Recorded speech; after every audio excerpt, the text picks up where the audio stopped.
Hola a todos, mi nombre es Oscar Calderón y es un gusto recibirlos en este su curso de Gestión Financiera Operativa. Para esta semana número 5, según la planificación, vamos a revisar los contenidos de la evaluación de valores a largo plazo.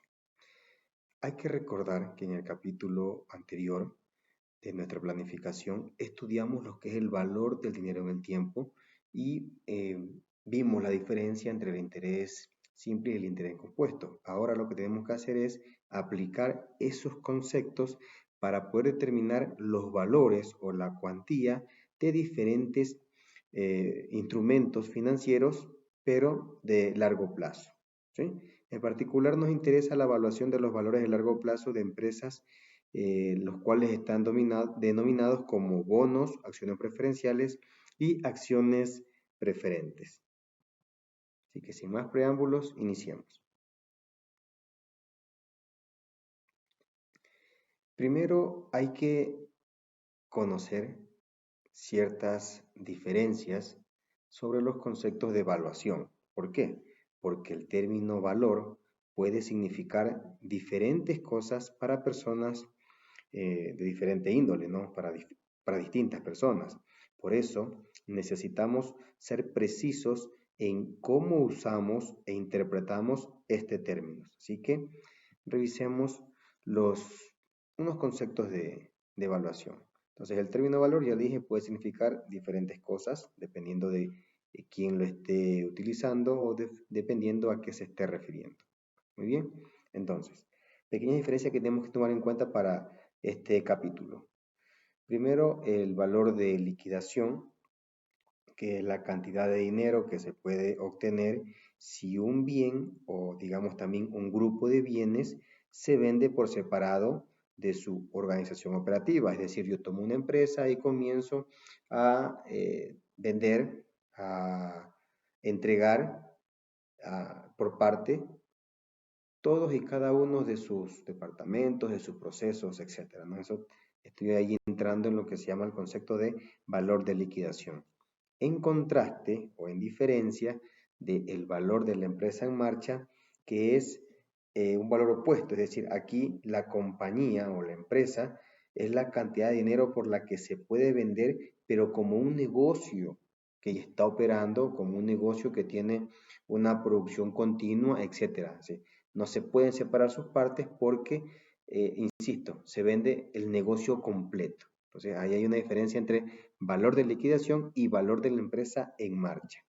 También podríamos denotar o renombrar en este momento el valor en libros. Aquí hay que recordar un poco el tema de la contabilidad, ¿no? Entonces, ustedes ya vieron conceptos sobre valor en libros de un bien, que es el valor contable de ese bien. Me refiero a el costo del bien menos su depreciación acumulada, ¿no? Y también está el concepto incluido en valor en libros de una empresa. ¿A qué es igual esto? Bueno, contablemente es igual a todos los bienes que posee la empresa, menos los pasivos y las acciones preferenciales, las cuales están identificadas claramente en los estados financieros, ¿sí? El otro concepto que se debería colocar una diferencia es el valor de mercado, diferente al valor en libros, porque este valor de mercado es de un bien, ¿no? Es simplemente el precio de mercado al que el bien se puede comercializar, se puede vender en cualquier mercado que esté abierto disponible para su comercialización. ¿Ok? Entonces, si vuelvo a nombrar el valor de mercado, porque, insisto, también puede relacionarse con otro tipo de conceptos, este valor de mercado en su definición general es el valor de mercado de las acciones y bonos que se comercializan en un determinado mercado bursátil, es decir, es su precio de mercado, ¿ok? Pero también está el valor intrínseco, ¿sí? ¿Y qué es eso? Bueno, el valor intrínseco de una acción o bono, por otro lado, es el precio que el valor debería tener si fuera el precio adecuado, ¿basado en qué? Basado en todos los factores relevantes para la evaluación, como los activos, las utilidades, los beneficios esperados, la administración que posee, etcétera, ¿no? Entonces, el valor intrínseco de una empresa no solamente es el valor de mercado, sino que va más allá, es su valor económico, lo que realmente vale, cuál es la valía, cuál es el margen de diferencia o de ganancia que tiene en comparación a otros, mm, digamos, negocios que son similares, pero que prácticamente su experiencia o su trato en el mercado, la calidad de los productos, la calidad de sus servicios, hace que tenga un valor mucho mayor que las demás. Entonces ahí está, nuevamente insisto, las diferencias que debemos tener en cuenta cuando hablamos sobre valor, sobre valores, sobre evaluación de los bienes o de un bien de una empresa. ¿Correcto? Entonces, teniendo claro esto, avancemos. Ahora, había mencionado yo que vamos a hablar básicamente de tres tipos de, de, de acciones o de valores a largo plazo de la empresa, los cuales son bonos, las acciones preferenciales y las acciones ordinarias. Comencemos por los bonos. Bueno, recordando o más bien detallando, si es que no se ha escuchado, un concepto general de un bono es un instrumento de deuda a largo plazo. ¿Quién lo emite? Lo emite una empresa, una corporación, inclusive lo emiten los gobiernos, ¿sí? Un bono o es también conocido como un certificado de depósito. ¿Por qué? Porque es un valor que paga una cantidad establecida de interés al inversionista o a quien es dueño de ese bono, quien lo compra, periodo tras periodo. ¿Hasta cuándo? Hasta que la compañía emisora lo retire del mercado. ¿Qué significa eso? Que comienza a comprar todos los papeles o todos los bonos que en algún momento los emitió para poder realizar algún proyecto que tenía en mente. Bien, entonces el bono, y una vez ya definido, pero antes de comenzar a hacer su cálculo, es necesario considerar ciertos aspectos. Hay muchos conceptos, muchas partes que pueden ser de mucho interés al momento de realizar un cálculo, por ejemplo, para matemáticas financieras, para el cálculo de compra o de ventas de bonos. Sin embargo, me voy a referir a dos aspectos muy generales, muy principales, que están presentes en todo momento. Uno de ellos es el valor nominal. Es decir, es lo primero, ¿no? ¿Qué es esto? Es el valor establecido de ese documento de deuda de largo plazo. Por lo general, digo, por lo general, ¿sí? Repito la palabra, por lo general, ese valor nominal suele ser de $1000. ¿Sí? Digo por lo general y lo repetí varias veces porque pueden encontrar bonos con otros valores, sino que por lo general se encuentran con ese valor. ¿Sí? Este bono siempre tienen establecido un vencimiento que es el tiempo en que la compañía se obliga a pagar al inversionista ese valor nominal del bono o del instrumento de deuda de largo plazo. También está como un concepto general que incluye el bono, lo que es la tasa cupón, o también conocido como la tasa de cupón, dependiendo de la literatura o del contexto que estén revisando. Es más bien una tasa de interés nominal anual, la cual se establece frente eh, del- de todo lo que es las consideraciones elementales del documento, del bono, ¿sí? Entonces, por decir un ejemplo muy sencillo, si la tasa cupón es del 12% de un bono que tiene un valor nominal de $1000, ¿cuál es la relación que yo hago? O sea, para saber qué valor es el que la compañía debe pagar al titular. Simplemente a $1000 lo multiplico por el 12% y sé que tiene que cancelarle la compañía $120 cada año. ¿Hasta cuándo? Hasta que el bono venza. ¿Sí? Ese es un pequeño ejemplo como para poder ya entrar un poco a lo que es el cálculo de su valor, de su evaluación en sí, que es lo que tiene este capítulo. Bien, la evaluación de los bonos, ¿cómo lo realizo? Primero debo considerar una cierta clasificación. ¿Por qué? Porque no todos los bonos son iguales. Comencemos por los bonos perpetuos. ¿Qué significa esto? Es un bono que nunca vence, ¿sí? Es una perpetuidad, son pagos que siempre se realizan de por vida en el mercado, ¿sí? un poquito de historia, ¿no? En estos bonos, porque causa asombro, causa un poco de curiosidad pensar de cómo es posible que existan documentos financieros de deuda que estén pagando siempre un interés a su dueño. Pues bueno, originalmente estos bonos fueron emitidos en las guerras napoleónicas. ¿Por quién? Por Gran Bretaña, en su momento, ¿no? Por Inglaterra. Entonces ellos, para poder enfrentar los costos de la deuda, lo que hicieron fue emitir títulos británicos de deudas perpetuas. Por lo tanto, ese es el inicio con el que estos bonos perpetuos comienzan a circular en el mercado. Bien, en definitiva, este bono conlleva la obligación de que el gobierno británico, con la historia que le estaba contando, de pagar un interés fijo de manera permanente, es decir, a perpetuidad. ¿Ok? Para entender un poco el cálculo, veamos el enunciado de este ejercicio. Dice, suponga que puede comprar un bono que paga $50 al año para siempre. Ojo, aquí está la perpetuidad. Eso significa que es perpetuo, ¿no? Que se paga toda la vida y que su tasa de rendimiento requerida para este tipo de bono es del 12%. Entonces, como tiene yo quiero comprar ese bono, ¿no es cierto? Porque yo lo que necesito es saber cuál es el valor al cual puedo acceder a obtener esos bonos. Entonces, voy a calcular su valor, lo calculo con esta fórmula. El valor de ese bono va a estar siempre inmerso el interés que genera, ¿sí? Y su tasa de descuento. Muy bien.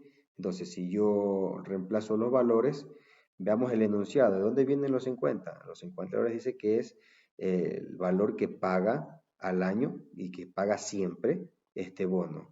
Y 12%, pues bueno, ahí está que es el rendimiento requerido por este tipo de bono. La palabra requerido, ¿qué significa? De que cada inversionista o cada persona que desea comprar un bono siempre va a estar mirando, siempre va a estar observando qué tan riesgoso es la compra de ese bono, ¿sí? Entonces, dependiendo de qué tan riesgoso es, o también puedo poner el siguiente escenario, qué otros negocios similares me dan un rendimiento superior. Entonces, ahí yo como inversionista digo, bueno, yo por lo menos si quiero ingresar o quiero comprar este tipo de bonos, espero que su rendimiento no sea menor, para este caso de aquí, al 12%. ¿Sí? Si es menor, entonces no me interesa y yo tomo alguna otra opción que el mercado me da. ¿Sí? Pero si es mayor al 12%, perfecto, lo hago.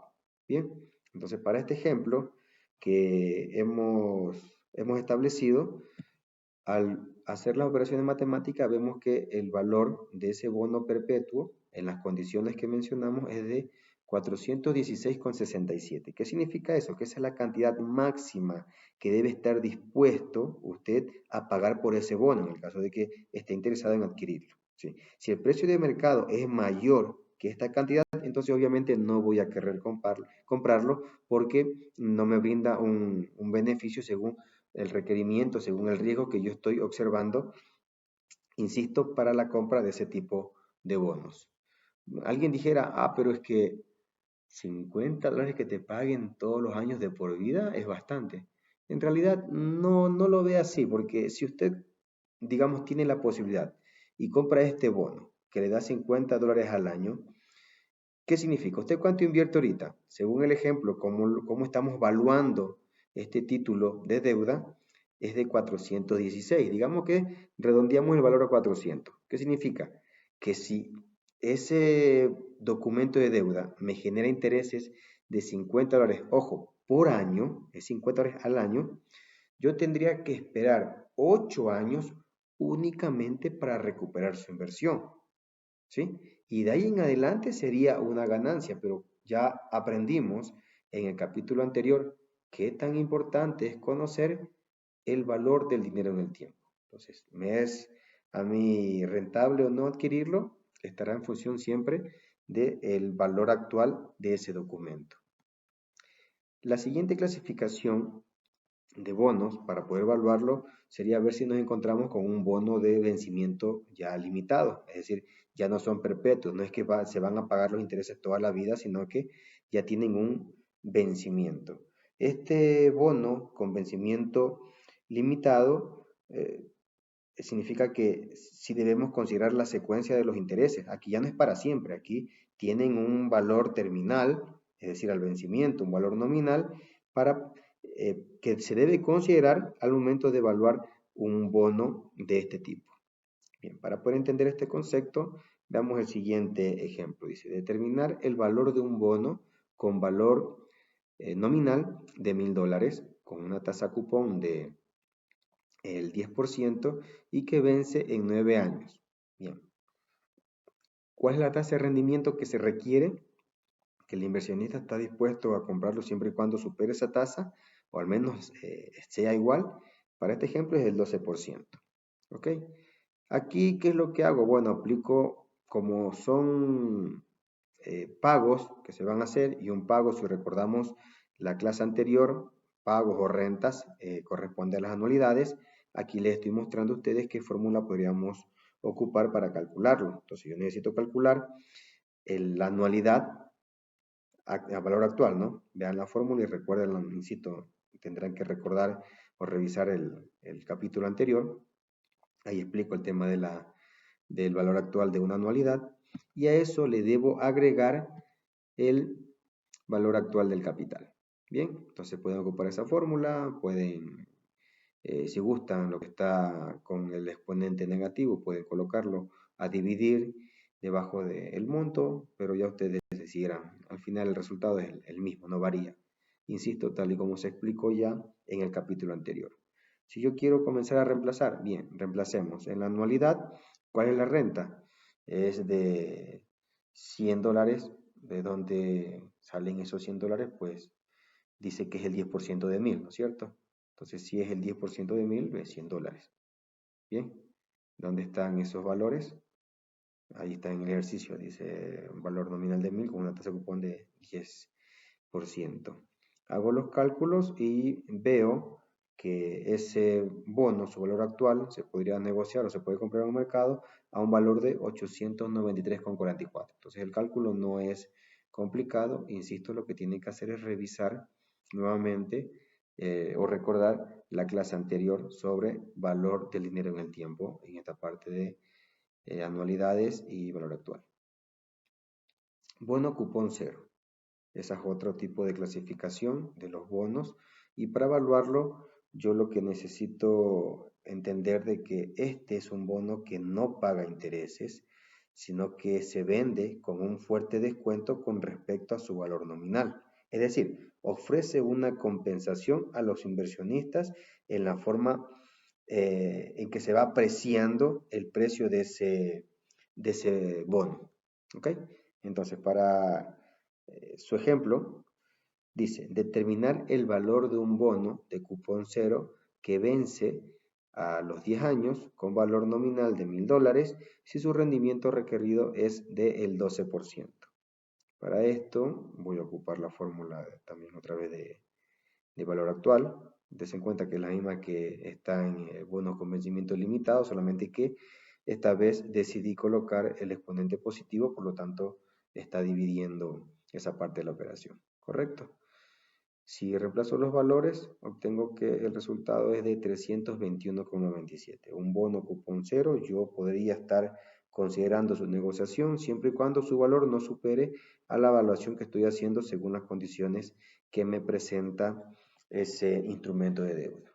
¿Ok? Entonces, hasta aquí, ¿qué hemos realizado? Hemos visto el bono, cuál es su concepto, las partes principales como su valor nominal, su fecha de vencimiento, la tasa cupón y una clasificación general en bonos perpetuos, bonos de vencimiento o bonos con vencimiento y bonos cupón cero, cada uno con un ejemplo y su forma de evaluarlo o de calcular su valor de negociación en el mercado. Continuemos. Ahora, el siguiente instrumento o siguiente valor de largo plazo son las acciones preferenciales. Estas tienen un proceso similar al de los bonos. ¿sí? La mayoría de las acciones preferenciales lo que hacen es pagar un dividendo fijo a intervalos regulares. Por eso es que les digo que las características de este instrumento financiero se parecen mucho a cómo se desarrolló las de los bonos en la lámina anterior, pero específicamente, como tienen un vencimiento establecido, y por su naturaleza, me refiero a los pagos, que son similares, esta tiene una relación directa con los bonos perpetuos, ¿sí? Por eso no es de sorprender que para la evaluación de una acción preferencial se use el mismo enfoque general en el que se aplica para evaluar un bono perpetuo. Tal forma que el concepto, bien, ya lo mencioné, son eh, acciones que prometen o que fijan un dividendo al poseedor o a quien compra esa acción preferencial, ¿sí? Estas tienen una característica particular que es que poseen una preferencia sobre acciones ordinarias en el pago de dividendos e inclusive en la reclamación de los bienes, es decir, cuando alguna empresa se liquida, pues a quienes primero se les cancela son a los accionistas preferenciales y luego a los accionistas ordinarios, pero eso eh, se analizará a profundidad más adelante. Por ahora, ¿cómo se evalúan estas acciones preferenciales? Bien, ahí tenemos la forma de hacerlo, es idéntica a la de los bonos. Lo que hago es reemplazar los valores, pero para ello, para ocupar esa fórmula, veamos el siguiente ejercicio. Dice, si una corporación tuviera un 9% sobre la emisión de acciones preferenciales con valor nominal de $100 y su rendimiento requerido fuera del 14% sobre esta inversión, la pregunta es, ¿cuál sería el valor por acción? ¿Cuál sería su valor? Bien, entonces, para despejar la fórmula, D sub P significa dividendo anual por acción preferencial y K sub P es la tasa de descuento. Bien, una vez conocido eso, lo que hago es reemplazar y coloco los valores, reemplazo los valores que están allí, obteniendo el resultado de 64,29. Ese es el valor de la acción. El único valor que tendría que analizar bien su origen es este $9 que está aquí. ¿De dónde se obtiene? Bien, fíjense en que en el enunciado dice, si una corporación tuviera un 9%, vamos a encerrar aquí ese 9, aquí está, ese 9% sobre la emisión de acciones preferenciales con un valor de 100. Entonces, si multiplico 100 por 9% es igual a 9. Entonces, ese es el valor que está allí en la fórmula. Explicado eso, 14% sí está en el dato, solamente se copia directamente y listo. Hacemos el cálculo y obtenemos que el valor de la acción es de $64,29. ¿Correcto?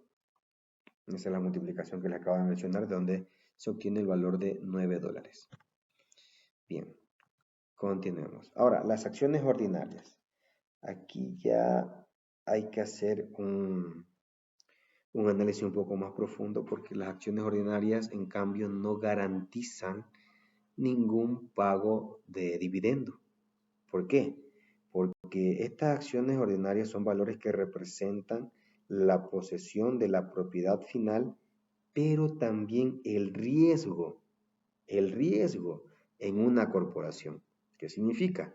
Que si la empresa o la corporación pierde, pues obviamente los accionistas ordinarios también pierden, ¿sí?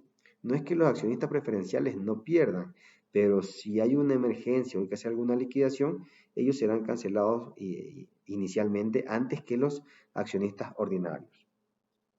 El accionista ordinario, cuando la empresa gana, él gana. Si la empresa pierde, él pierde. Por lo tanto, aquí hay que hacer, insisto, una consideración porque a diferencia de los flujos de efectivo de los bonos y las acciones preferenciales que se establecen por contrato, la secuencia futura de rendimiento vinculada a las acciones ordinarias, ¿qué está rodeada? Está rodeada de una gran incertidumbre. Aquí el riesgo es mucho más alto, no se sabe.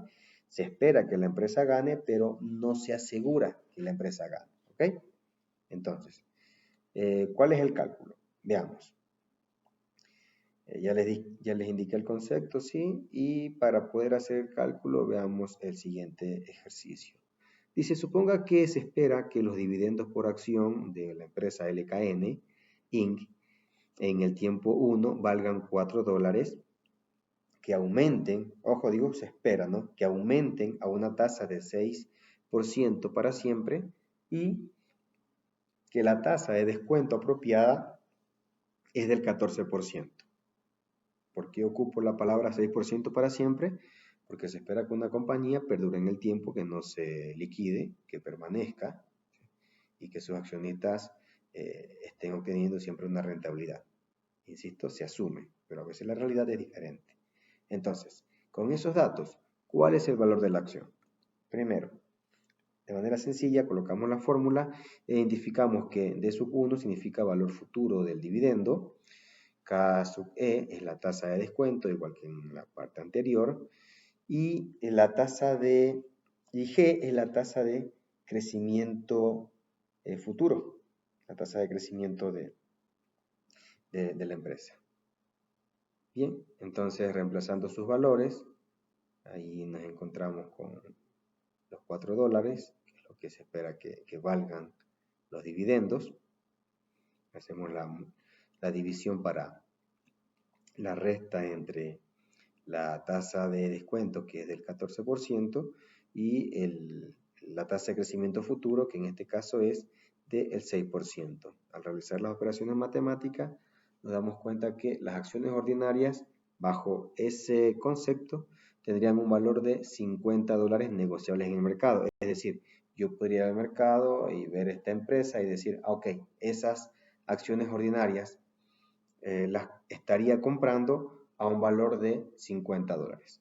Bien, así es como yo he realizado la evaluación de los valores de largo plazo que emite una empresa. ¿Cuáles son estos? Son los bonos, acciones preferenciales y acciones ordinarias. Continuemos. Bien, ahora veamos los rendimientos. Cuando hablamos de rendimientos podemos también hacer una pequeña referencia a lo que es la tasa interna de rendimiento, ¿no? La que ya vieron en sus clases de matemática financiera, su tasa de retorno, etcétera, ¿no? Su forma de cálculo. En Excel hacen un cálculo rápido, simplemente colocan la inversión con signo negativo, los flujos que se esperan recibir, colocan la función financiera de Excel, que lo con TIR, TIR, y listo. Señalan esos valores y los calculan, ¿no? En este caso los rendimientos también pueden ser calculados. ¿Cuál es el rendimiento que yo espero de estos instrumentos de deuda a largo plazo? Estos valores de largo plazo. Bien, el bono, digamos que tiene ciertos aspectos importantes cuando su precio se compara con el mercado. Es decir, primero, cuando la tasa de rendimiento requerida por el mercado es mayor que la establecida en la tasa de cupón, es decir, el precio del bono será menor que su valor nominal, se dice que este bono se vende con un descuento de su valor nominal. ¿Sí? La cantidad en la que el valor nominal excede al precio actual es el descuento del bono. Una segunda característica en los rendimientos de los bonos es que cuando la tasa de rendimiento requerida por el mercado en cambio ahorita es menor que la tasa de cupón establecida, el precio del bono será mayor que su valor nominal. Aquí se dice que este bono se vende con premio o con prima sobre el valor nominal. La cantidad a la que el precio actual excede el valor nominal se le llama prima del bono. ¿Ok? Y otra característica de rendimiento con los bonos es que cuando la tasa de rendimiento requerida por el mercado es igual a la tasa de cupón establecida, el precio del bono es igual a su valor nominal. Se dice entonces que el bono se vende a la par. Bien, pero ¿qué pasa con los rendimientos de las acciones preferenciales y las acciones ordinarias? Allí sí tendríamos que hacer un cálculo. Veamos de qué se trata. Bien, Las acciones preferenciales, ¿cómo calculo el rendimiento esperado de cuando yo adquiero o quiero negociar una acción preferencial? Bueno, supongamos lo siguiente. Suponga que el precio de mercado actual por acción es del 10% de acciones preferenciales con valor nominal de Acme Company, que es de $91.25. Entonces, ¿cuál será el rendimiento? ¿Cuál es el precio de la acción preferencial de esta compañía Acme? ¿Qué rendimiento tendrá? Para eso, aplico la siguiente fórmula, en donde P sub 0 es el precio de mercado actual y D sub 0 es el dividendo anual establecido por acción y K sub P es el rendimiento requerido por el mercado. Al reemplazar los valores, me doy cuenta que el rendimiento, ojo, el rendimiento de esta acción preferencial es del 10.96%. ¿Sí? Ese 10, ¿de dónde se obtiene? Porque es el único valor que no tengo claro. Bien, se obtiene el precio del mercado es del 10% de las acciones preferenciales y el valor nominal es de 100. Entonces, 100 por el 10% es igual a 10. Correcto. Ahora las acciones ordinarias.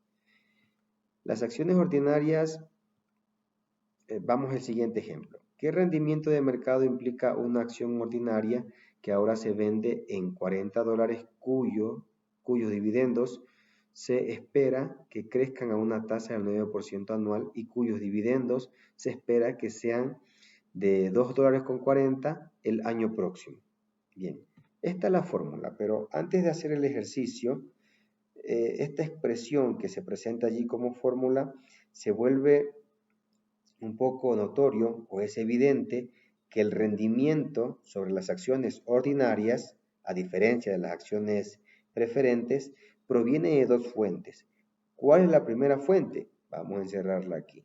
Allí, lo que está entre paréntesis de esa fórmula es la primera fuente de rendimiento y se le conoce como dividendos esperados, ¿sí?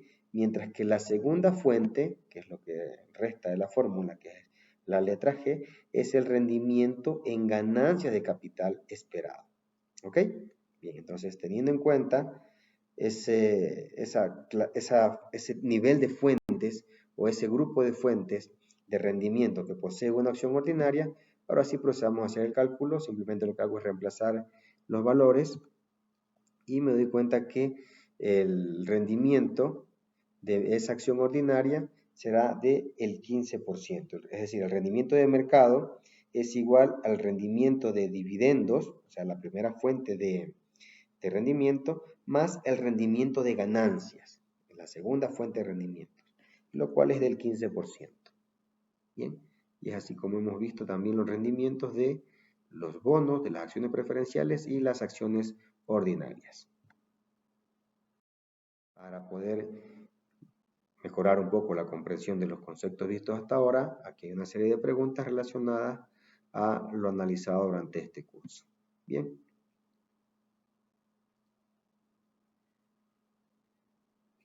Bueno, ahora con lo que hemos revisado, comprendemos la manera en que los inversionistas hacen su evaluación o realizan la evaluación de los instrumentos financieros de una compañía antes de adquirirlos o antes de comprarlos. Al mismo tiempo que seguimos identificando cómo todas las decisiones importantes de una compañía se interrelacionan sobre su efecto en la evaluación especialmente de los valores de largo plazo. Gracias por su atención.